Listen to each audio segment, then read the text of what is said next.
রানাপুর নামে এক গ্রামে দুই ভাই বসবাস করত, অজিত ও বিপ্লব। অজিতের অবস্থা বেশ ভালোই ছিল ও বিপ্লব ছিল গরিব। তাদের একটি করে গরু ছিল। রাত্রিবেলা গরিব ভাইয়ের গরুর এক বাচ্চা হলো, কিন্তু বাচ্চাটি রাত্রিবেলা বড়লোক ভাইয়ের গরুর দিকে গড়িয়ে চলে যায়। পরের দিন সকালে বড়লোক ভাই বলল, আয় ভাই দেখ, এই দেখ আমার গরুর রাত্রে বাচ্চা হয়েছে। ভাই বাড়ি থেকে বের হয়ে বলল, বলদ গরুর আবার বাচ্চা হয় নাকি? ওটা নিশ্চয় আমার গায়ের বাচ্চা। তোমার গরুর বাচ্চা হয়ে থাকলে তো বাচ্চাটা তার কাছেই শুয়ে থাকতো, এদিকে তো আসতোই না। এভাবে শুরু হয়ে গেল তুমুল ঝগড়া দুই ভাইয়ের মধ্যে। তারা বিচারের জন্য শেষমেশ জমিদারের কাছেই গেল। বড়লোক ভাই জমিদারকে অনেক টাকা ঘুষ দিল। গরিব ভাই টাকা কোথায় পাবে, সে কেবল সত্যি কথাটাই বলল। দুই ভাই জমিদারের কাছে এলেন।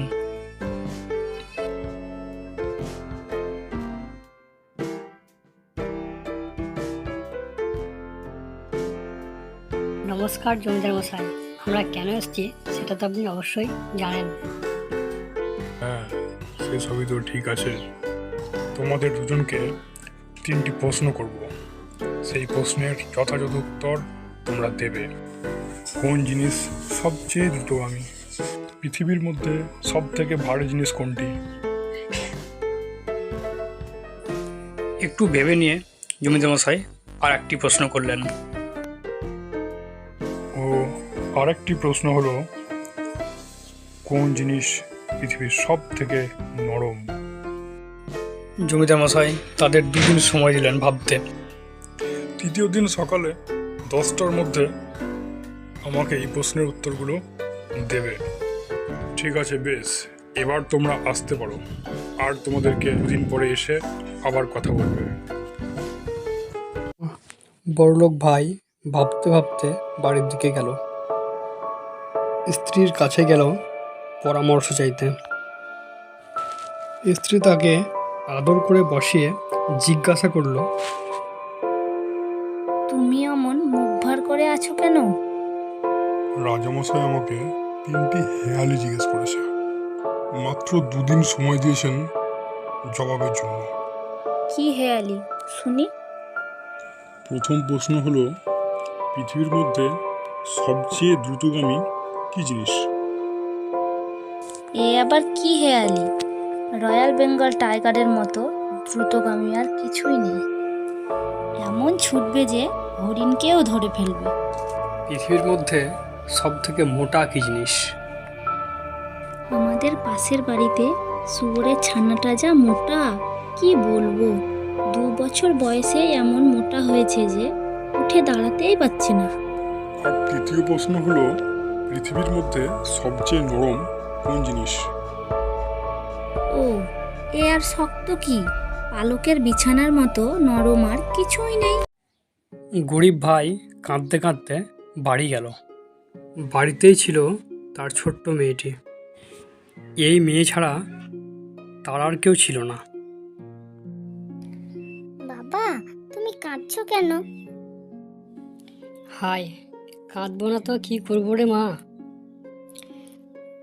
জমিদার মশাই আমাকে তিনটে হেয়ালি জিজ্ঞেস করেছেন, আমি তো তা কখনোই উত্তর দিতে পারবো না। কি হেয়ালি, বলো না বাবা। প্রথম হেয়ালিটি হলো, কোন জিনিস সব থেকে দ্রুতগামী? দ্বিতীয়টি হলো, কোন জিনিস সবচেয়ে মোটা? ও তৃতীয়টি হলো, সবচেয়ে নরম জিনিস কি? বাবা, জমিদার মশাইয়ের কাছে তুমি বলবে সবচেয়ে দ্রুতগামী হলো মন। কারণ মুহূর্তের মধ্যে আমরা মনকে যেখানে ইচ্ছা পাঠাতে পারি। আর তৃতীয় উত্তরটি হলো, সবচেয়ে মোটা পৃথিবীর মাটি। কেননা যা কিছু বাঁচে এবং বাড়ে সকলের খাবার সে যোগায়। শেষ উত্তরটি হলো, সবচেয়ে নরম হচ্ছে খোসা ছাড়ানো ডিম। মেয়েটি প্রতিটি প্রশ্নেরই উত্তর বাবাকে দিল। 2 দিন পর জমিদারের কাছে 2 ভাই গিয়ে উপস্থিত হলো। জমিদার গরিব ভাইকে জিজ্ঞাসা করলেন, এই উত্তরগুলো কি তুমি নিজে বের করেছো, না কেউ বলে দিয়েছে? জমিদার বাবু, আমার একটি ছোট মেয়ে আছে, সে এই প্রশ্নগুলোর উত্তর বলে দিয়েছে। তোমার মেয়ের যদি এত বুদ্ধি, তবে এই উলের সুতোটুকু নিয়ে গিয়ে তাকে দিয়ে বলো সকালের মধ্যে সে যেন আমাকে একটা মাফলার বুনে দেয়। গরিব ভাই সুতোটুকু নিয়ে অত্যন্ত বিমর্ষ মুখে বাড়ি ফিরল।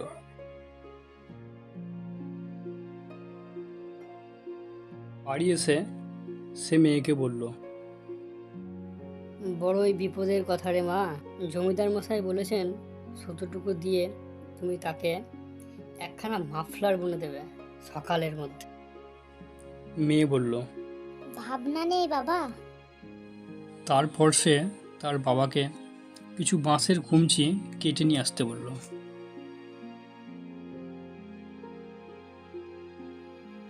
তুমি এই কঞ্চি নিয়ে জমিদার মশাইকে দাও, তিনি যেন তার কারিগরদের দিয়ে কঞ্চিটি থেকে তাঁত তৈরি করে দেন, সেই তাঁতে আমি মাফলার বুনব।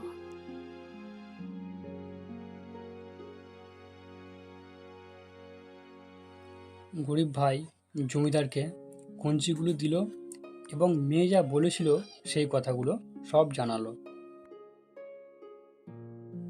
তখন জমিদার একটু রেগে গিয়ে খানকুড়ি ডিম দিয়ে বললেন, তুমি এই ডিমগুলি তোমার মেয়েকে দাওগে, আর এ থেকে যেন কালকের মধ্যে আমাকে বাচ্চা ফুটিয়ে দেয়। গরিব ভাই অত্যন্ত দুঃখিত হয়ে বাড়ি ফিরল। এক বিপদ কাটে তো আর এক বিপদ আসে। এই বলে সে ডিম থেকে ছানা ফোটানোর হুকুম মেয়েকে বলল। দুঃখ করো না বাবা। সে ডিমগুলি সেদ্ধ করে রাত্রে ও বিকেলে খাবার জন্য রেখে দিল। তারপর তার বাবাকে আবার পাঠালো রাজার কাছে এই পরামর্শ দিয়ে। রাজামশাইকে বলো ছানাগুলোর জন্য একদিনের খাওয়ার মতো দানা দরকার। একদিনের ভিতরেই খেতে চাষ করে বীজ পুঁতে দানা কেটে তা কুটে ফেলতে হবে, নইলে ছানারা একটি দানাও মুখে দেবে না। সব কথা শুনে জমিদার মশাই মনে মনে অবাক হলেন, মুখে বললেন, তোমার মেয়ের কত বুদ্ধি এইবার বোঝা যাবে।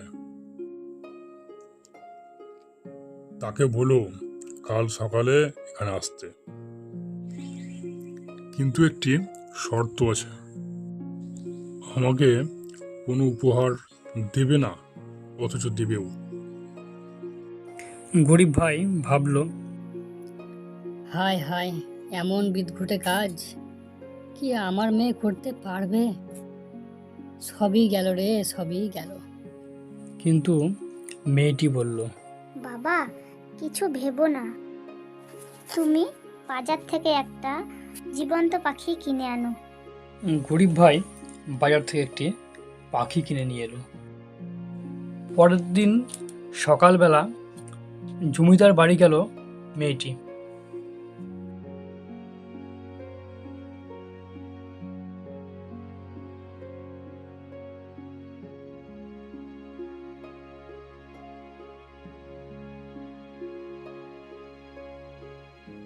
জমিদার মশাই আপনার জন্য উপহার এনেছি। এই বলে পাখিটিকে বাড়িয়ে দিল জমিদারের দিকে। যেই না জমিদার সেটাকে ধরতে যাবেন, অমনি হুস করে পাখিটা উড়ে গেল।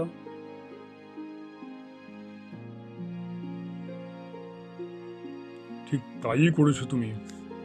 আচ্ছা, তোমরা তো গরিব, কেমন করে তোমাদের খাওয়া পড়া চলে? বাবা শুকনো ডাঙায় মাছ ধরেন, নদীতে বা পুকুরে জাল পাতেন না। বাবা সেই মাছ নিয়ে আসে আমরা রান্না করে খাই। খুব ভালো লাগে, আর আপনারও ভালো লাগবে। বোকা মেয়ে কোথাকার, শুকনো ডাঙায় আবার মাছ পাওয়া যায়? মাছ তো জলে থাকে রে। আর চালাক জমিদার মশাই, কোথায় দেখেছেন বলদের বাচ্চা হতে?